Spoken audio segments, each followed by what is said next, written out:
Hei, mun nimi on Johannes ja mä aion 100 päivän ajan kysyä tuntemattomilta ihmisiltä kysymyksiä, joihin he vastaavat ei. Tämä on ei-haaste 100 päivää kertaa ei. Hei, tänään selvitetään, suostuvatko tamperelaiset puhumaan ruotsia. Olisitko voinut puhua mulle ruotsia muutaman lauseen? Olisitko voinut puhua mulle ruotsia? Sopiiko se? Olisitko sä voinut puhua mulle ruotsia? Anteeksi. Olisitko voinut puhua mulle ruotsia? Ruotsia? Niin. Hei, Sam. Kiitos.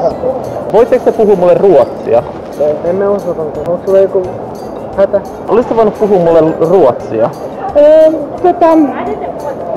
Hetkinen, prata svenska med mig. Pratar du svenska med mig? Jag skulle... Hyvä, oikein meni. Olisitko se voinut puhua ruotsia mulle? Miksei? Mä osaan tosi huonosti itse ja se olisi kiva kuulla sitä.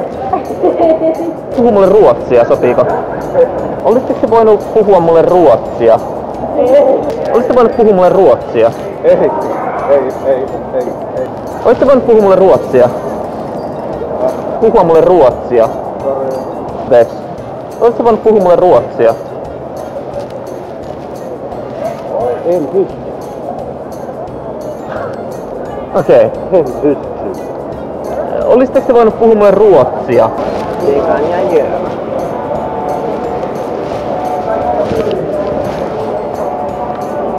Så, vad är det för?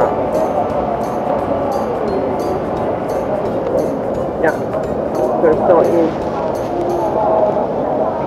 vad det ska gå.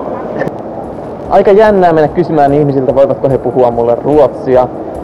Aika paljon tuli kieltäviä vastauksia, mutta myös muutama myöntävä.